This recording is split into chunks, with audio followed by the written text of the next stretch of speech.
So recognize this, that television programs are broadcast to us in a broadcasting of a spell. But break it down, motion. The E is essentially energy. Energy in motion is what we are feeling.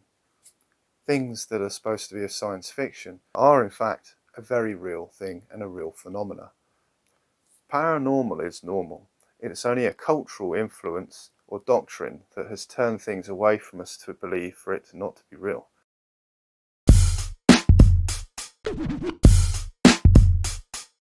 Don't believe the hype! Welcome back to Don't Believe the Hype, the channel that explores some of the lesser known truths known by the few and not by the many, and helps to mystify some of the hypes and narratives surrounding our everyday lives. So what does hidden in plain sight mean? When things are laid out right in front of our very eyes in broad daylight, yet we still don't see them or what they're attached to. Sometimes these things aren't very obvious. They're either symbolic or they're talking into a narrative and understanding that isn't present in our minds. Let us start with first of all getting to some basics, changing some perspectives in order to be able to open up our eyes and see how many things that we use every day, in fact, are hiding things in plain sight to us.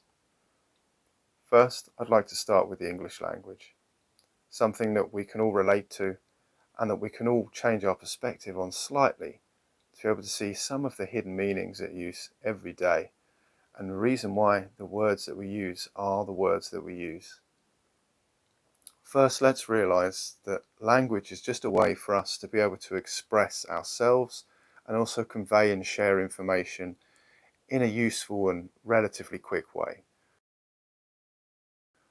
If you look back to something like Egyptian hieroglyphs, you can see that there is whole images that need to be drawn, whole stone tablets. So it wasn't, at least in our recent times, until the Greek alphabet came around that we started to use a lot of their letters. Alphabet meaning alpha beta, that's where it came from. So let's realize that these images have turned into words for us. And so there are different meanings behind many of these different words and how they were first constructed. It's useful to know that some of the letters we use to spell the English language with have actually come from as far back as Egyptian hieroglyphs, in a way of being able to condense information so that it can be expressed quickly and written into words. As you can see here, these are the types of hieroglyphs and different evolutions of the letters that have come around in the last 6,000 years. Recent research in the field of cymatics, which is the scientific study of the visible effects of sound and vibration, discovered that the Egyptian hieroglyphs had actually come into form by using particular sounds and frequencies and the shapes that they would make. This fascinating insight through the pioneering work of Dr. John Stuart Reid is giving us a glimpse into how our ancestors actually formed their own language through the natural frequencies and energies of the earth, and how our words are distantly connected to that today. Now we're going to shift it up a gear, and I'm going to demonstrate one particular hidden way of decoding some of the way our language is used and we use it. That is that when you learn to write the English language, you actually learn to spell. You're spelling. And what does spell mean in the dictionary? Well, it's to be able to try and manipulate or control events to bend to your will or to influence people in a certain way. And what do you do with spells? You cast a spell. And it's worth realizing that when you watch the television, we call them television programs. And a program is something that we can now understand in the age of computers, that you are able to be programmed. If you saw my last video about what is the being part of a human being, which we're going to touch on briefly now, is that our subconscious mind runs 97% of our whole lives in an unconscious way, sometimes in a conscious way. But these programs are ones that we create but can be programmed into us.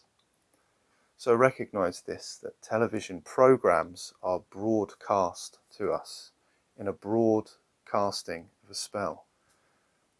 And referring to my previous video, much more to do around your emotions and thoughts and how they change our reality. That you have the ability to react or respond to things.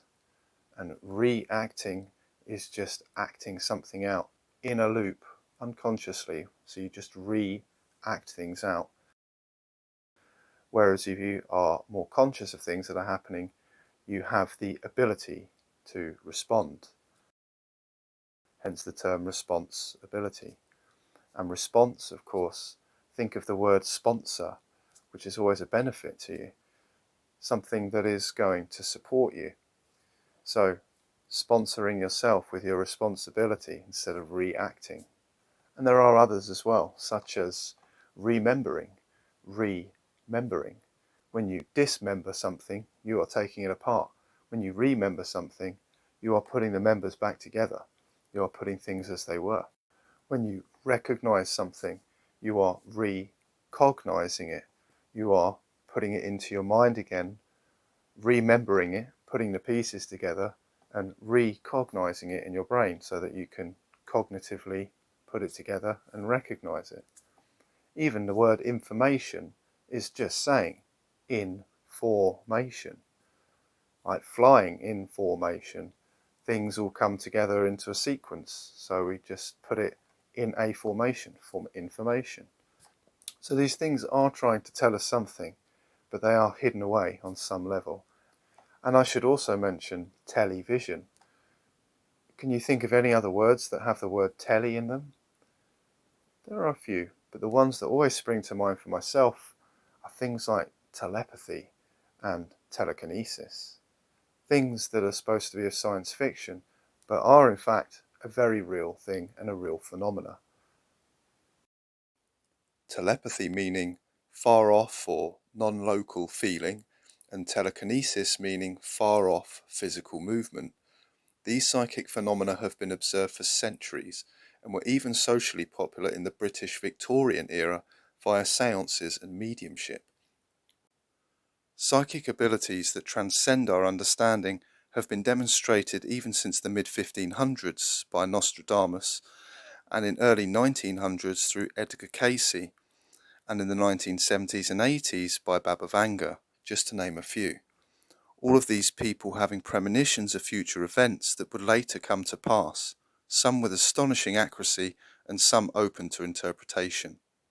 Many people have been able to perform feats not known to science and scientifically studied, sometimes for decades, demonstrating telekinetic or telepathic abilities in lab conditions. In 1961, the head of the parapsychology laboratories at Oxford University said ESP, or extrasensory perception, existed, but it could neither be understood or controlled. Cases such as Nina Kulagina and Guy Bavley, known as the Kinetic Man, have produced fascinating feats of moving objects without touching them. There are also others who have tried to gain notoriety or fame through these purported abilities that have had questionable motives and ideals. The enigmatic Uri Geller, for example, famous for bending spoons, has both had debunkers and supporters for his abilities, yet he has never been proved to be cheating or lying. He was, however, recruited by Mossad and the CIA in 1973 as a psychic spy, and was later part of the now declassified military project called Project Stargate, created in 1978 to further investigate psychic or psi abilities and extrasensory perception in humans. This project stemmed from a previous project known as Project Scanate, meaning scanning coordinates, set up in 1973 to investigate parapsychological abilities and their potential for use in gathering military intelligence, which ultimately brought Ingo Swann into recruitment, the man infamous for his abilities of telepathy and moving his consciousness to see places and people in space and time without physically going there.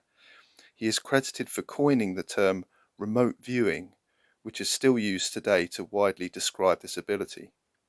The CIA would in 1975 ask Swan to remote view the dark side of the moon for their intelligence gathering operations, presenting some fascinating science facts and questions as opposed to just pure science fiction. We still don't fully understand the implications of these seemingly innate capacities and abilities, but mainstream science is now paying more and more attention and funding new research into this phenomena, making astounding discoveries and directly connecting and correlating it to quantum theory and the hidden quantum realm of our everyday reality. So television is just telly from afar and vision, being able to see. So something from afar into your minds with programs that are being broadcast, you get the idea. Now another one that I find very interesting and fascinating is two terms that mean a lot together, but we don't often put them together. And that is emotion and disease. Emotion. We all know what our feelings are, but break it down. Emotion. The E is essentially energy. Energy in motion is what we are feeling. Hence why, if you are out of sync with how you're feeling, or you're not being who you want to be or who you should be, or that you're having pain and suffering in your life, you become at dis-ease, because that is an emotional state, dis-ease. And hence, with many triggers that can happen within your body and your mind, this can manifest into disease. Essentially, where energy is not in motion, it's not able to flow throughout your body. So there's another one, another key as to what these things really mean, and to perhaps why at this moment in time a lot of our health systems seem to know a lot about disease, but they don't really seem to know much about health. The next one I find really interesting, which I'm trying to pick things that are really part of our everyday lives or that have quite a big influence on us, is something like a movie. Back in the day, when cinemas first opened and films were able to be created on the moving picture screen, it wasn't until movies actually had sound attached to the pictures that the movies started being called talkies, just simply because of the fact that you could hear people talking. But the term movie seemed to stick, as it was just literally images that were moving on the screen. So hence the term movie. A bit like how we now use the term selfie for just an image of ourselves. But there's also one other thing that I'd like to highlight, which might sound a bit different and strange, but has real roots and is hidden in our plain sight. Hollywood. Hollywood, which originally was known as Hollywoodland. Hollywood is called so, and we all recognise it as, really, the imagination station of the world, where movies have been created now for 100 years or more, where we are given stories and narratives of all sorts of different types of emotion, situation, and wonder. These things aren't all bad, but they do have something hidden within them. The term Hollywood derives from the wood of the holly tree and played a part in rituals of magic performed by the Romans and Greeks, but this was knowledge handed to them from prior civilizations, as noted by Plato as the magician lore of the Zoroastrians, who practiced magic in prehistoric times, believing it to establish a connection between the material world and the spiritual realm. The Zoroastrians and the Druids were the ones who employed the Hollywood to craft magic wands, an instrument of sacred power, which is where our idea of this originates from. Even in early European times, holly was believed to repel evil spirits. Its symbolism lives on today with us still using holly at Christmas time, and it's likely the word holy comes from holly's sacred use in the past.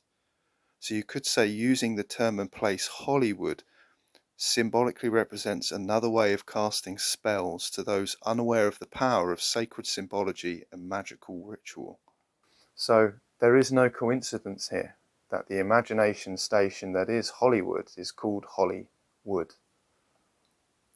Another little fun one to think of is government or governmental. Think about it when you spell government. You have to write the word govern in there first. Govern mental. Mental being our state of mind and our state of being. I probably don't need to say any more about that one. We even have little terms like pay attention, which don't ever underestimate. Your attention is very important in this world for your own life. So paying attention really means that at your own expense, if you're not careful, you pay attention. A couple of fun ones quickly as well. Understand, understanding something, being under it and standing. You can quite obviously overstand things as well. Although if you're really hot on it, you'll realise it's all about inner standing. As inner standing is the path to true knowledge and knowing within your own mind, rather than understanding something, you know it through and through your own experience. And now let's get into 3 terms that have been very misleading, yet hidden in plain sight. These 3 terms are the paranormal, supernatural, and superhuman. First, let's look at the word paranormal. Para or par means to be on the same level as or to emanate from, with para. Hence, the normal emanating from the normal. Paranormal is normal. It's only a cultural influence or doctrine that has turned things away from us to believe for it not to be real. Did you spot that? The word culture has the word cult embedded within it. Then we have supernatural. The super part meaning above, on top of, beside, or in addition to, coming from Latin. So we're basically saying in addition to nature. So an expansion of nature. So supernatural is just natural. Again, it's only a cultural influence that may have decided that these things can be explained as being not from nature, whereas everything supernatural is from nature. So supernatural things occur naturally, but normally only when something is operating in a higher frequency that it has a natural ability to do what is called supernatural. Again, check out my previous video about the being part of a human being to understand how our being creates our own frequency. And then we have superhuman, which again means besides, in addition to. So in addition to a human being superhuman is obviously some sort of being which is in a higher frequency, operating on a different level and having a natural ability to do other things that we consider to be supernatural perhaps. The medieval meaning of superhuman actually translates to the word divine, divinity, connected to the universe or to God. So take that what you may and what your belief systems are. Maybe you have different words for that or different understandings. I think a lot of people now would think of superheroes or Marvel type characters when you're talking about superhuman. But really it's possible for anyone to be superhuman, because once you change your frequency, it's in fact super to be human. Just to help dispel some of the ways that we look at paranormal as not being normal, as you can see in these clips, these things have sometimes been captured by individuals. Some of them have been witnessed by hundreds or thousands or tens of thousands of people. So it's not a matter of belief that these things are real or not. Your belief isn't required. These things are normal, not paranormal.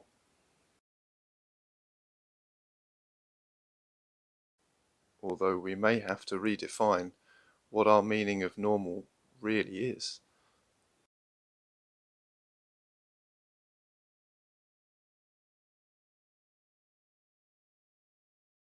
So in some senses, these words hide what is in plain sight, telling us that these things are normal and natural, instead of excluding them or trying to elevate them into a place where they are not set to be something you will experience or ever see in your life.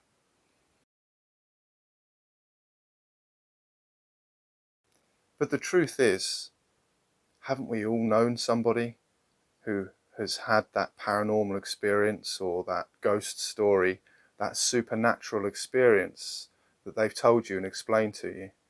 It could be a family member, it could be a friend, it could be a work colleague, it could be someone on YouTube, or it might be yourself.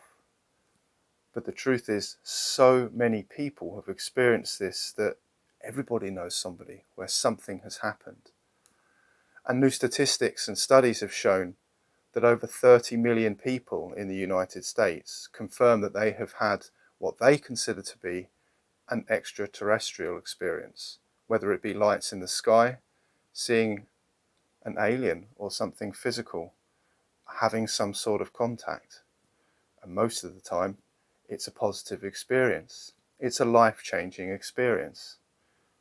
Even myself in 2022, when I personally had a huge shift in my consciousness and synchronicities really started playing in my life a lot, I happened in that year to see a black triangle slowly drift across the sky near where I live. Me and my brother witnessed an orb in the sky above our head briefly, and I've also seen other lights in the sky at other points. So we're all starting to have these experiences more often, and if not that, the more of us that have cameras are actually recording these things so that they can be seen by others through what we've witnessed ourselves.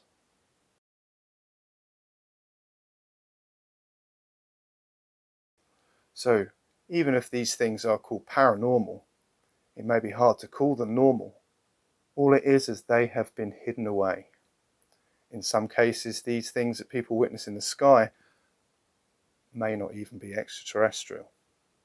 They may well be man-made, particularly through all of the declassified documentation and whistleblowers that have been coming out for decades.